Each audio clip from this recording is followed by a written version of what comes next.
A very special good evening to all of you. स्वागत है आपका हमारे चैनल स्टडी विद अभिमान में। आज मैं आप लोगों के लिए पॉलिटेक्निक एंट्रेंस एग्जाम 2021 के लिए साइंस में फिजिक्स का एक मोस्ट इंपॉर्टेंट चैप्टर लेकर आया हूं। तो चैप्टर का नाम क्या है? चैप्टर का नाम है सरल लोलक, तरंग गति एवं ध्वनि, जिसको हम इंग्लिश में बोलते हैं simple pendulum, wave motion and sound. और ये आपके इस चैप्टर का पार्ट 1 है। तो मैं आप लोगों को बता दूं, ये जो आपका चैप्टर है, ये चैप्टर आप लोगों के एंट्रेंस एग्जाम के पॉइंट ऑफ व्यू से मोस्ट इंपॉर्टेंट है। आपके एंट्रेंस एग्जाम में इस चैप्टर से क्वेश्चंस जरूर पूछे आते हैं और खासकर आपके एंट्रेंस एग्जाम में इस चैप्टर से न्यूमेरिकल्स पूछे आते हैं, ध्यान रखिएगा, ठीक है।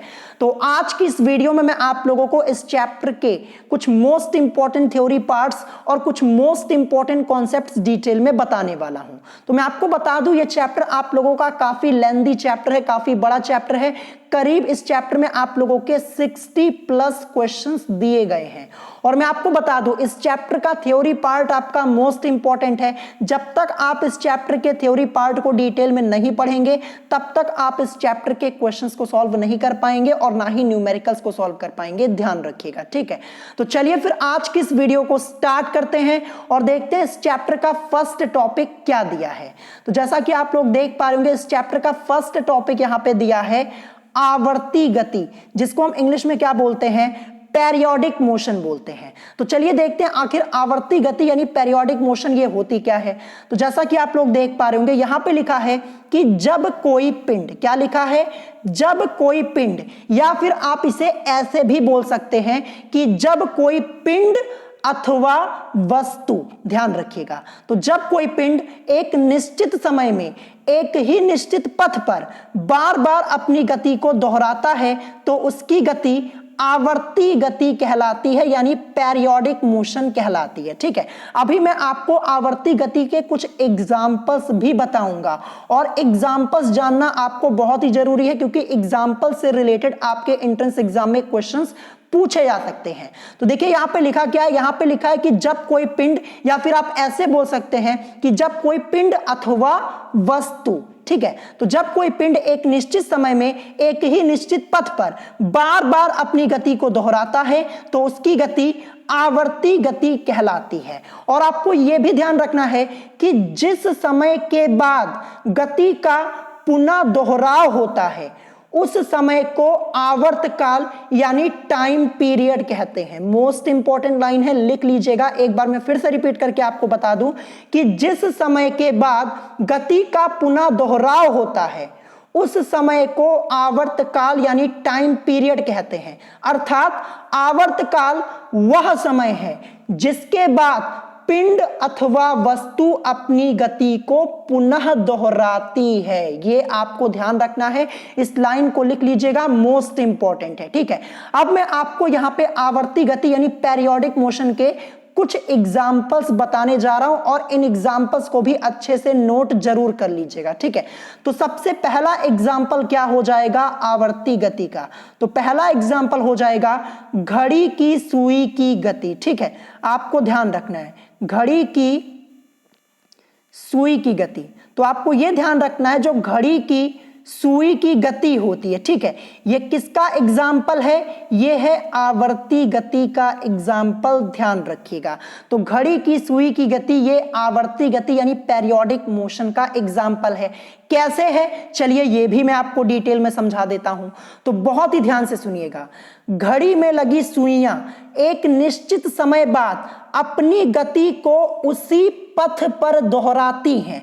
जैसे मिनट की सुई 60 मिनट बाद पुनः वहीं से शुरू हो जाती है और उसी वेग से उसी पथ का अनुसरण करती हुई गति करती है। और इसी प्रकार सेकंड वाली सुई 60 सेकंड के बाद अपनी गति दोहराती है। इसलिए घड़ी की सुइयों की गति आवर्ती गति का उदाहरण है, ठीक है। आई होप आपको ये यहां पे समझ में आ गया होगा। तो पहला एग्जाम्पल क्या है? घड़ी की सुई की गति, इसको लिख लीजिएगा और आपको पता होना चाहिए कि घड़ी की सुई की गति ये किसका एग्जाम्पल है? आवर्ती गति यानी पेरियोडिक मोशन का। ठीक है, तो इसको नोट जरूर कर लीजिएगा, मोस्ट इंपॉर्टेंट है। अब दूसरा एग्जाम्पल मैं आपको बता दूं, दूसरा एग्जाम्पल क्या हो जाएगा, दूसरा एग्जाम्पल हो जाएगा पृथ्वी की गति। क्या हो जाएगा, पृथ्वी की गति। तो यह भी आवर्ती गति का ही उदाहरण है, ध्यान रखिएगा। जो पृथ्वी की गति है यह भी आवर्ती गति का ही एग्जाम्पल है। कैसे है, चलिए ये मैं आपको डिटेल में समझा देता हूं। तो देखिए बहुत ही ध्यान से सुनिएगा।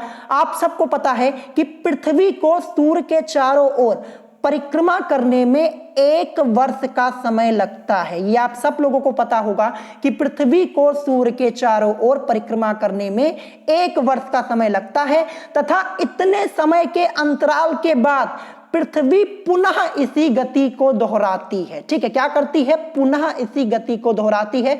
तो जो पृथ्वी की गति है यह भी क्या है, यह भी आवर्ती गति का एग्जाम्पल है, आवर्ती गति का उदाहरण है, ध्यान रखिएगा। ठीक है, और जरूरी नहीं है कि आवर्ती गति ऐसे हो, आवर्ती गति ऐसे भी हो सकती है, ध्यान रखिएगा। ठीक है, जरूरी नहीं कि आवर्ती गति ऐसे हो, आवर्ती गति ऐसे भी हो सकती है, ऐसे भी हो सकती है, आपको यह भी ध्यान रखना है। ठीक है, तो मैंने आपको एग्जाम्पल भी बता दिए। पहला एग्जाम्पल क्या बताया, घड़ी की सुई की गति, और दूसरा आपको बताया पृथ्वी की गति। ये दोनों आवर्ती गति के एग्जाम्पल्स हैं, अच्छे से नोट कर लीजिएगा और इसको याद जरूर कर लीजिएगा। ठीक है, क्योंकि इंपॉर्टेंट है, आपके एंट्रेंस एग्जाम में यहां से क्वेश्चंस पूछ लिए जाते हैं।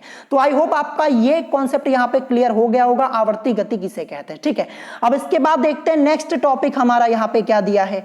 तो नेक्स्ट टॉपिक आपका यहां पे दिया है कंपनिक गति, जिसको हम इंग्लिश में क्या बोलते हैं, वाइब्रेटरी मोशन। तो चलिए देखते हैं आखिर कंपनिक गति ये क्या होती है। तो जैसा कि आप लोग अपनी स्क्रीन के ऊपर देख पा रहे होंगे, यहां पे लिखा है यदि कोई पिंड आवर्ती गति में एक ही पथ पर किसी निश्चित बिंदु के इधर उधर, ठीक है, गति करता है तो पिंड की गति को कंपनिक गति या दोलन गति यानी ऑक्सिलेटरी मोशन कहते हैं। अब देखिए यहां पे क्या लिखा था, यहां पे लिखा था कि यदि कोई पिंड आवर्ती गति में एक ही पथ पर किसी निश्चित बिंदु के इधर उधर यानी टू एंड फ्रो, ठीक है, टू एंड फ्रो मोशन करता है। तो अभी मैं आपको डिटेल में समझाता हूं ये टू एंड फ्रो का मतलब क्या है। तो यहां पे लिखा है कि यदि कोई पिंड आवर्ती गति में एक ही पथ पर किसी निश्चित बिंदु के इधर उधर गति करता है तो पिंड की गति को कंपनिक गति या दोलन गति कहते हैं। देखिए कंपनिक गति और दोलन गति दोनों एक ही है, ध्यान रखिएगा, कंफ्यूज मत होइएगा। ठीक है, फिर इसके बाद यहां पे आगे क्या लिखा है, यहां पे लिखा है कि सरल लोलक आवर्ती गति करता है। ठीक है, आपको यह ध्यान रखना है जो सरल लोलक है, जो सिंपल पेंडुलम है, यह आवर्ती गति करता है, पेरियोडिक मोशन करता है। फिर इसके बाद यहां पे लिखा, देखिए क्या लिखा है कि चित्र में एक सरल लोलक प्रदर्शित है। ये जो आप फिगर यहां पे देख पा रहे होंगे, यहां पे एक सरल लोलक प्रदर्शित है जिसके गोलक की स्थिति, ठीक है, जिसके गोलक की साम्य स्थिति O है। साम्य स्थिति ये देखिए, ये वाली जो स्थिति है ये यहां पे साम्य स्थिति है। ये क्या है, साम्य स्थिति O है। फिर इसके बाद यहां पे क्या लिखा है, यहां पे लिखा है यदि हम गोलक को साम्य स्थिति O से विस्थापित करके, यानी ये जो साम्य स्थिति यहां पे है, यहां से O से विस्थापित करके बिंदु A तक ले जाए, यहां से विस्थापित करके बिंदु A तक ले जाए तो गोलक स्थिति A व स्थिति B के बीच दोलन करने लगेगा। ठीक है, जो गोलक है ये स्थिति A, ठीक है, स्थिति A व स्थिति B के बीच क्या करने लगेगा, दोलन करने लगेगा। यही यहां पे लिखा हुआ है। फिर इसके बाद यहां पे लिखा है कि गोलक का O से A तक जाना, ठीक है, ये जो गोलक है, ये जो गोलक है, गोलक का O से A तक जाना, फिर लौटकर O पर आना, फिर दूसरी ओर यहां पे B तक जाना, यानी स्थिति B तक जाना, तथा पुनः लौटकर फिर से O पर आना, एक दोलन अथवा एक कंपन कहलाता है। ठीक है, ये आपको ध्यान रखना है, मोस्ट इंपॉर्टेंट लाइन आपकी यहां पे लिखी हुई है। तो देखिए ऊपर आपका यही लिखा हुआ था, जो यहां पे लिखा हुआ है टू एंड फ्रो, मोशन। ठीक है, यहां पे लिखा नहीं था कि यदि कोई पिंड आवर्ती गति में एक ही पथ पर किसी निश्चित बिंदु के इधर उधर यानी टू एंड फ्रो, तो देखिए ये जो गोलक है यहां पे कैसी मोशन कर रहा है, टू एंड फ्रो ना, इधर उधर गति कर रहा है ना, यही तो यहां पे लिखा हुआ है कि यदि कोई पिंड आवर्ती गति में एक ही पथ पर किसी निश्चित बिंदु के इधर उधर यानी टू एंड फ्रो मोशन करता है तो पिंड की गति को कंपनिक गति या दोलन गति यानी ऑसिलेटरी मोशन कहते हैं। तो यहां पे आपको ये वाली लाइन पे फोकस करना जो यहां पे लिखा है कि गोलक का O से A तक जाना, ये जो गोलक है गोलक का O से A तक जाना यानी यहां से यहां तक जाना और फिर लौट कर O पर आना, फिर दूसरी ओर स्थिति B तक जाना और फिर से लौट कर O पर आना। ठीक है, O पर आना ये एक दोलन अथवा एक कंपन कहलाता है। आई होप आपको ये समझ में आ गया होगा, काफी डिटेल में मैंने आपको बताया हुआ और फिगर में आप देख ही पा रहे होंगे, वैसे ही आपको यहाँ पे समझ में आ गया होगा। तो आई होप यहाँ पे ये कंपनिक गति वाला जो कॉन्सेप्ट है ये आपका यहाँ पे क्लियर हो गया होगा। और मैं आपको बता दूं यहाँ से जितने क्वेश्चन आपके बनेंगे ना वो मैं आपको डिटेल में सॉल्व करवा दूंगा, आपको टेंशन लेने की जरूरत नहीं है, एक एक क्वेश्चन मैं आपको करवा दूंगा। अगर इस चैप्टर से क्वेश्चन आएगा तो एक भी क्वेश्चन आपके एंट्रेंस एग्जाम में आपको बाहर नहीं मिलेगा जो मैं आपको करवाने वाला हूं। ठीक है, ध्यान रखिएगा। अब चलिए इसके बाद देखते हैं नेक्स्ट क्या दिया है। नेक्स्ट यहां पे दिया है सरल लोलक के आवर्तकाल का सूत्र। मोस्ट इंपॉर्टेंट टॉपिक है और यहां से आपके एंट्रेंस एग्जाम में क्वेश्चन पूछा गया था यूपी पॉलिटेक्निक एंट्रेंस एग्जाम 2020 में। अभी मैं आपको बताऊंगा कौन सा क्वेश्चन पूछा गया था। देखिए यहां पे लिखा है सरल लोलक के आवर्तकाल का सूत्र, जिसको हम इंग्लिश में बोलेंगे formula of time period of simple pendulum. तो यहां पे देखिए फॉर्मूला क्या लिखा है, T इज इक्वल टू 2 पाई फिर अंडर रूट के अंदर L अपॉन G, ये यहां पे लिखा हुआ है। ठीक है, क्या लिखा हुआ है यहां पे फॉर्मूला आपका लिखा हुआ है T इज इक्वल टू 2 पाई और फिर अंडर रूट के अंदर L अपॉन G, यही आपका लिखा हुआ है। अब यहां पे L क्या है, L यहां पे लोलक की लंबाई है, जो ये L यहां पे है ये क्या है, ये लोलक की लंबाई है, ये आपको यहां पे ध्यान रखना है। और G यहां पे क्या है, G यहां पे गुरुत्वीय त्वरण है। क्या है, गुरुत्वीय त्वरण है, ये भी आपको ध्यान रखना है। फिर इसके बाद यहां पे एक मोस्ट इंपॉर्टेंट लाइन लिखी है कि अतः सरल लोलक का आवर्तकाल उसके द्रव्यमान पर निर्भर नहीं करता है। जो सरल लोलक का आवर्तकाल है, जो टाइम पीरियड है, ये उसके द्रव्यमान पर निर्भर नहीं करता। और यहीं से आपका क्वेश्चन पूछा गया था यूपी पॉलिटेक्निक एंट्रेंस एग्जाम 2020 में। मैं आपको क्वेश्चन बताने जा रहा हूं, नोट कर लीजिएगा। और जिन स्टूडेंट्स ने 2020 में पेपर दिया होगा उनको तो पता ही होगा। तो क्वेश्चन क्या था, आपसे क्वेश्चन पूछा गया था यदि सरल लोलक का द्रव्यमान दोगुना कर दिया जाए तो आवर्तकाल होगा। यह आपसे पूछा गया था कि यदि सरल लोलक का द्रव्यमान दोगुना कर दिया जाए तो आवर्तकाल होगा। 4 ऑप्शन आपको दिए गए थे। ऑप्शन ए दिया था समान बना रहेगा, ऑप्शन बी दिया था आधा हो जाएगा, ऑप्शन सी दिया था 2 गुना हो जाएगा और ऑप्शन डी दिया था 4 गुना हो जाएगा। तो क्या हो जाएगा, समान बना रहेगा। क्यों समान बना रहेगा, अभी मैंने आपको बताया ना कि सरल लोलक का आवर्तकाल उसके द्रव्यमान पर निर्भर नहीं करता। तो देखिए यहीं से आपका क्वेश्चन पूछ लिया गया था आपके एंट्रेंस एग्जाम में। क्वेश्चन क्या था कि यदि सरल लोलक का द्रव्यमान 2 गुना कर दिया जाए तो आवर्तकाल समान बना रहेगा, आधा हो जाएगा, 2 गुना हो जाएगा, 4 गुना हो जाएगा। तो क्या रहेगा, समान बना रहेगा। क्यों समान बना रहेगा, क्योंकि सरल लोलक का आवर्तकाल उसके द्रव्यमान पर निर्भर नहीं करता। आई होप आपको यह भी समझ में आ गया होगा, मैंने आपको काफी डिटेल में बता दिया और जो क्वेश्चन पूछा गया था वो भी मैंने आपको यहां पे बता दिया है। ठीक है, अब इसके बाद हम देखेंगे यहां पे एक मोस्ट इंपॉर्टेंट लाइन यहां पे लिखी है कि सरल लोलक की लंबाई L तथा आवर्तकाल के वर्ग यानी टी स्क्वायर के बीच बना ग्राफ एक सरल रेखा के रूप में होता है।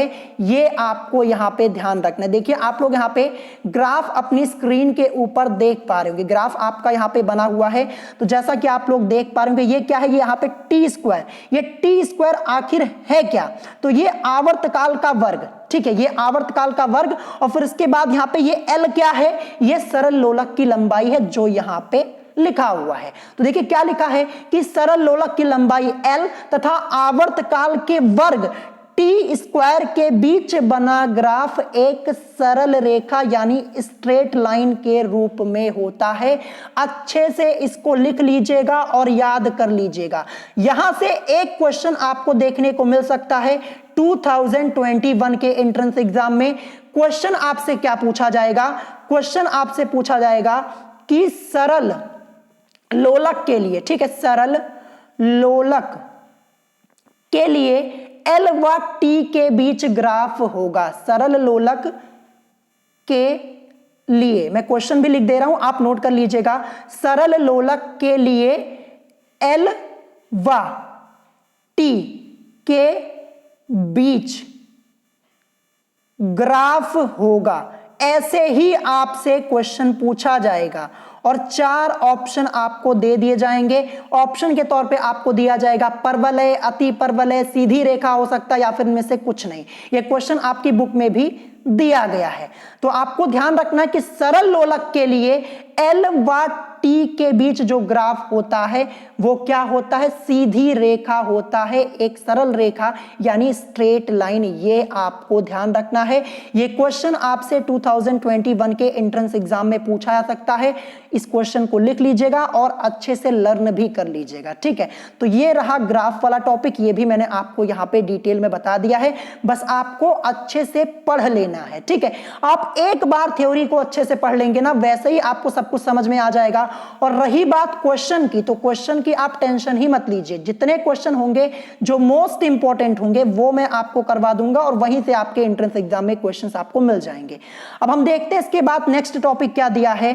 सेकंड लोलक यहां पे लिखा है। क्या लिखा है? सेकंड लोलक, जिसको हम इंग्लिश में क्या बोलेंगे? सेकंड पेंडुलम बोलेंगे। तो चलिए देखते हैं आखिर सेकंड पेंडुलम ये क्या होता है। तो यहां पे लिखा है कि वह सरल लोलक जिसका आवर्त काल 2 सेकंड होता है सेकंड लोलक कहलाता है। तो यहां से देखिए 2 क्वेश्चन आपसे पूछे जाएंगे। देखिए 2 क्वेश्चन, कैसे 2 क्वेश्चन पूछे जाएंगे वो मैं आपको समझाता हूं। सबसे पहले यह पूछा जाएगा, अगर आपसे यह पूछ लिया जाए कि वह सरल लोलक जिसका आवर्त काल 2 सेकंड होता है उसे क्या कहते हैं या क्या कहलाता है? 4 ऑप्शन आपको दे दिए जाएंगे। तो क्या कहलाता है? सेकंड लोलक कहलाता है, ठीक है। ये पहला क्वेश्चन। या फिर आपसे यह पूछा जा सकता है कि सेकंड लोलक का आवर्त काल कितना होता है? जो सेकंड पेंडुलम होता है इसका टाइम पीरियड कितना होता है? तो क्या होता है?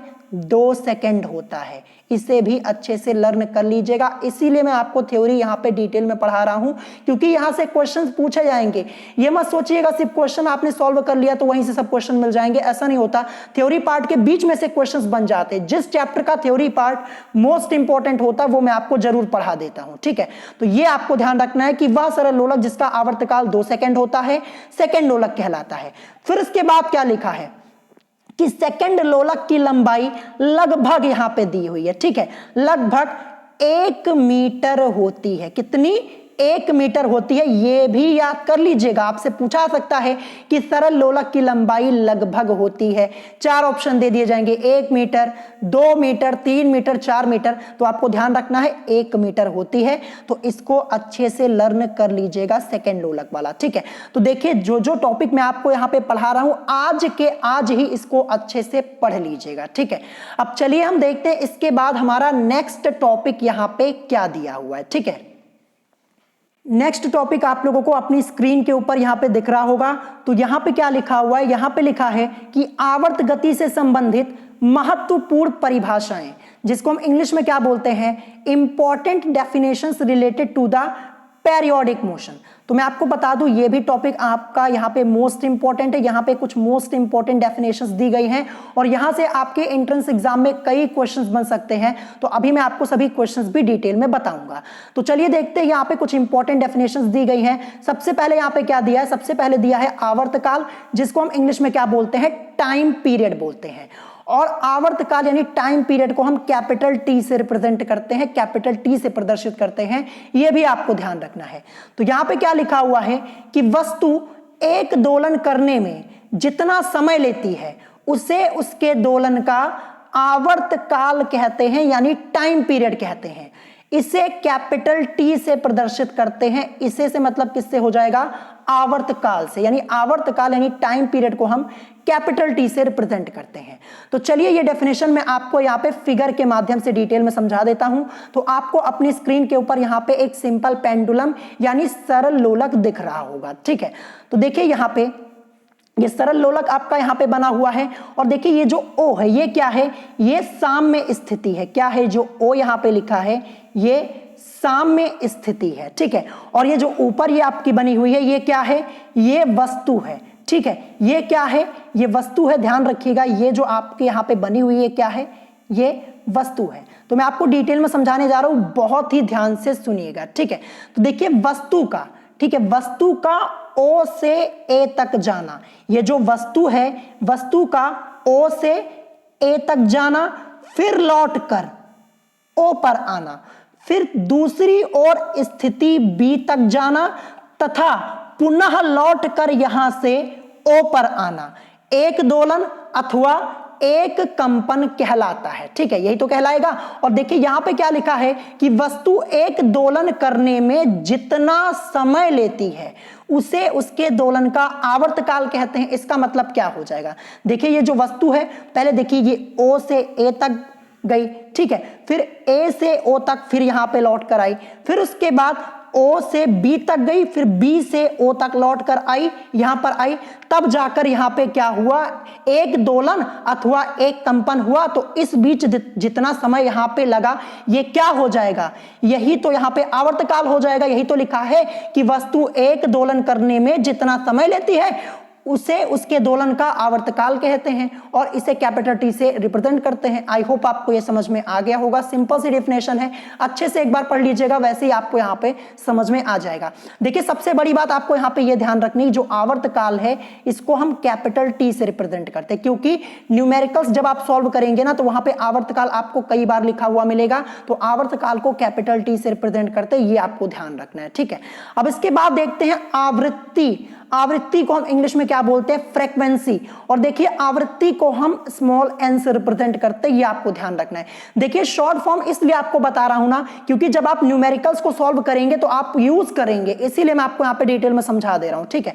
तो देखते हैं आखिर आवृत्ति यानी फ्रीक्वेंसी ये क्या होती है। तो यहां पे लिखा है कि दोलन करने वाली वस्तु एक सेकंड में जितने दोलन करती है वह उसकी आवृत्ति कहलाती है। देखिए जो दोलन करने वाली वस्तु होती है, देखिए यहां पे ओ है, ये क्या है, ये साम्य स्थिति यहां पर है, ठीक है। और ये क्या है, ये क्या है, ये वस्तु है, मैंने आपको पहले ही बताया ये वस्तु है। तो यहां पे क्या लिखा है कि दोलन करने वाली वस्तु, यानी जो ये दोलन करने वाली वस्तु जो है, ये दोलन करने वाली वस्तु एक सेकंड में जितने दोलन करती है, ठीक है, ये जितने दोलन करती है, ठीक है, वह उसकी आवृत्ति यानी फ्रीक्वेंसी कहलाती है। ये आपको ध्यान रखना है और इसे स्मॉल एन से प्रदर्शित करते हैं, ध्यान रखिएगा, स्मॉल एन से।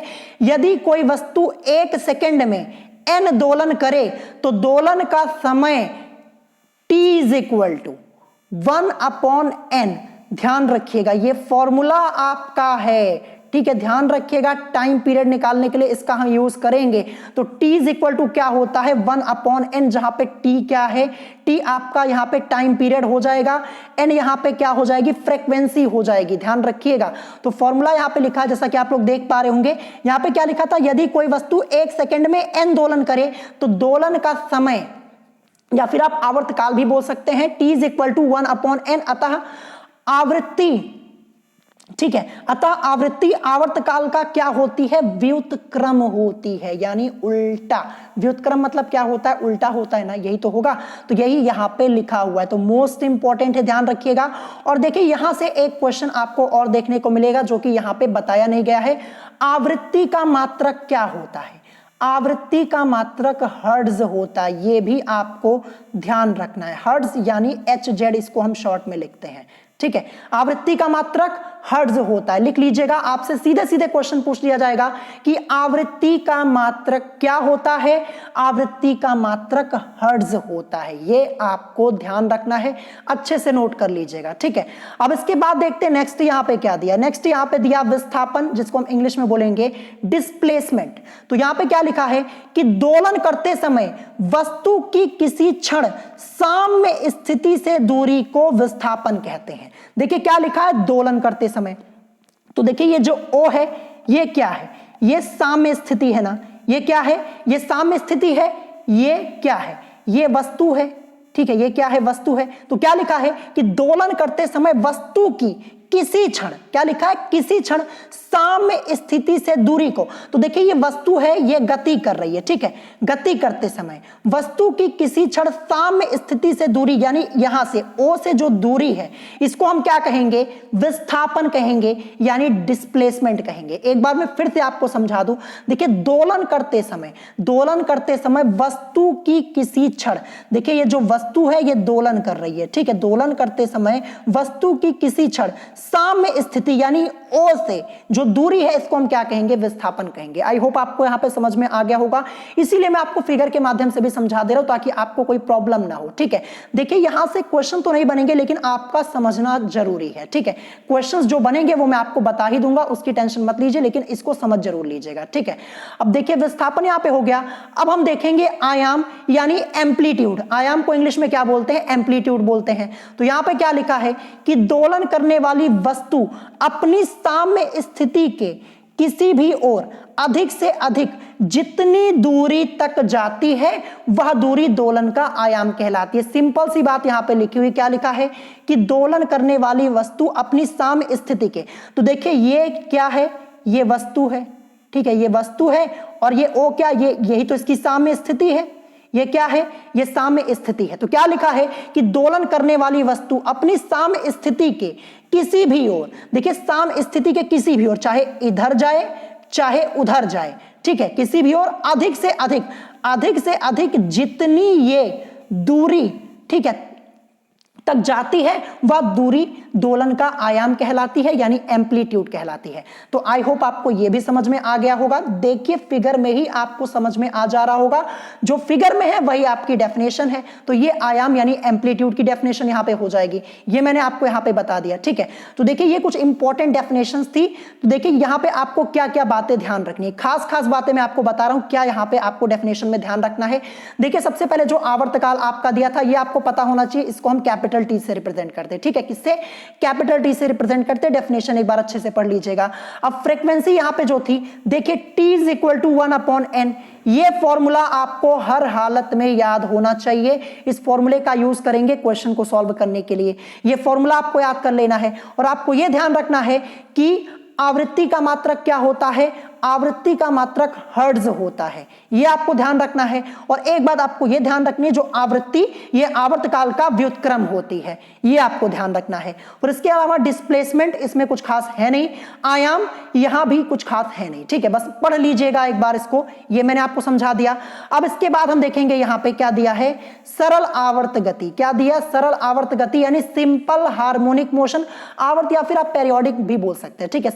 सरल आवर्त गति यानी सिंपल हार्मोनिक मोशन, ये आपका यहां पे दिया गया है। तो चलिए देखते हैं यहां पे लिखा क्या है। यहां पे लिखा है कि सरल आवर्त गति कंपनिक अथवा दोलनी गति का सबसे सरल रूप है। क्या लिखा है कि सरल आवर्त गति कंपनिक अथवा दोलनी गति का सबसे सरल रूप है। इसमें 3 लक्षण होते हैं। तो सबसे पहला लक्षण क्या दिया है कि यह गति एक स्थिर बिंदु यानी साम्य स्थिति के इधर उधर सीधी रेखा में होती। देखिए ये सीधी रेखा में होती है, ध्यान रखिएगा। जो सरल आवर्त गति यहां पे लिखी है, क्या लिखा है कि यह गति एक स्थिर बिंदु यानी साम्य स्थिति के इधर उधर सीधी रेखा में होती है, ठीक है। क्या होती है, सीधी रेखा में होती है, ये आपको यहां पे ध्यान रखना है। तो देखिए यहां पे मैं आपको डिटेल में समझा देता हूं। क्या लिखा है कि यह गति एक स्थिर बिंदु साम्य स्थिति, तो देखिए ये जो है, ये यहां पे देखिए ये वस्तु, और देखिए ये क्या है, ये जो O है ये क्या है, ये साम्य स्थिति है। क्या है, यही आपकी साम्य स्थिति। अभी ऊपर भी मैंने आपको कई बार बताया।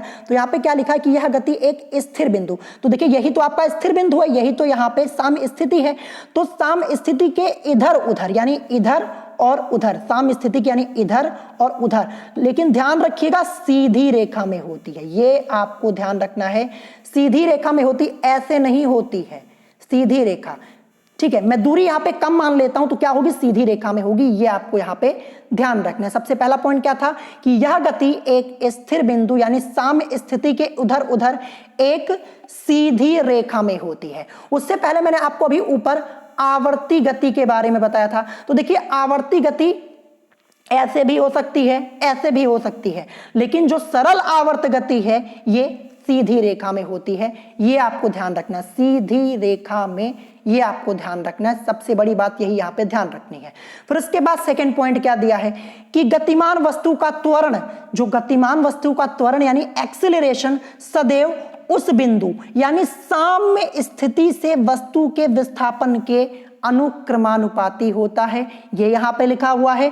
फिर थर्ड पॉइंट यहां पे लिखा है कि त्वरण की दिशा सदैव साम्य स्थिति की ओर होती है। चलिए मैं आपको समझाता हूं क्या लिखा है कि त्वरण की दिशा सदैव, जो एक्सीलरेशन की डायरेक्शन होती है वो सदैव साम्य स्थिति की ओर होती है। तो देखिए ये आपकी साम्य स्थिति रही, ये जो ओ लिखा है ये क्या है, ये साम्य स्थिति है। ये यहाँ पे क्या है, ये देखिए ये जो है ये वस्तु है, ठीक है। तो क्या लिखा था यहाँ पे कि त्वरण की दिशा, जो त्वरण की दिशा सदैव साम्य स्थिति की ओर होती है। देखिए जब वस्तु यहाँ पे गति करेगी, ठीक है, तो जो त्वरण की दिशा होगी, चाहे वस्तु इधर जाए चाहे वस्तु उधर जाए, लेकिन जो देखिए जैसे ये वस्तु है, ये वाली ये वस्तु है, ये इधर जा रही है, ठीक है, वस्तु इधर जा रही चाहे वस्तु उधर जा रही है, लेकिन जो इसकी एक्सीलरेशन की डायरेक्शन होगी, जो एक्सीलरेशन ए होगा वो कहां पर होगा, वो सदैव साम्य स्थिति की ओर यानी ओ की ओर होगा, ठीक है। चाहे वस्तु इधर गति करे चाहे वस्तु इधर गति करे, इधर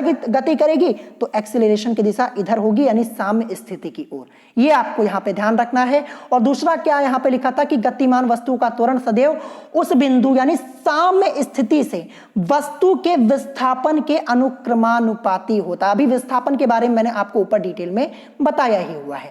तो देखिए ये कुछ इंपॉर्टेंट पॉइंट्स यहां पे आपके लिखे हुए थे। अब यहां से क्वेश्चंस तो उतने नहीं बनेंगे, ठीक है, क्वेश्चंस तो नहीं बनेंगे, लेकिन आपको जानना जरूरी था इसीलिए मैंने आपको यहां पे बता दिया, ठीक है। अब इसके बाद हम देखेंगे क्या दिया है। नेक्स्ट टॉपिक यहां पे दिया है सरल लोलक, जिसको हम इंग्लिश में बोलेंगे सिंपल पेंडुलम।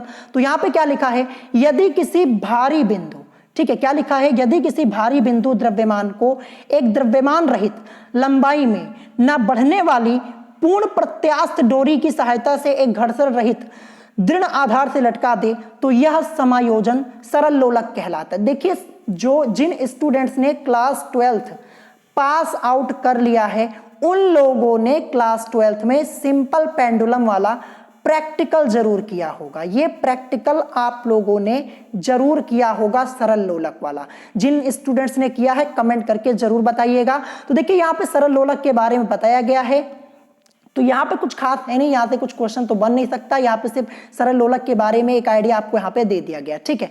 फिर इसके बाद यहाँ पे फिर से एक टॉपिक आया कि सरल लोलक का आवर्तकाल। ये तो अभी मैंने आपको ऊपर ही बताया है। यहाँ पे क्या लिखा है कि सरल लोलक का आवर्तकाल निम्न सूत्र द्वारा दिया जाता है, ठीक है। यहाँ पे क्या लिखा है, T = 2 पाई अंडर रूट के अंदर L अपॉन G, ठीक है। ये आपका लिखा हुआ, जहां पे L क्या है, ये लोलक की लंबाई है, G क्या है, ये जो आपका यहाँ पे स्मॉल g लिखा है ये क्या है, ये गुरुत्वीय त्वरण है। और मैंने आपको अभी ऊपर क्या बताया था कि सरल लोलक का जो आवर्तकाल है उसके द्रव्यमान पर निर्भर नहीं करता। हर हालत में ये आपको याद होना चाहिए कि सरल लोलक का आवर्तकाल उसके द्रव्यमान पर निर्भर नहीं करता है, ये आपको ध्यान रखना है। और एक बात और कि सरल लोलक की लंबाई तथा आवर्तकाल के वर्ग यानी T², देखिए सरल लोलक की लंबाई L, ठीक है, तथा आवर्तकाल के वर्ग यानी T² के बीच बना ग्राफ एक सरल रेखा के रूप में होता है, यानी एक सीधी रेखा होता है। ये आपको ध्यान रखना है, यहां से क्वेश्चंस आपके जरूर बनेंगे, ध्यान रखिएगा। तो ये आपका यहां पे लिखा हुआ था। तो आज की इस वीडियो में मैंने आपको कुछ इंपॉर्टेंट कॉन्सेप्ट्स यहां पे डिटेल में बताए हैं।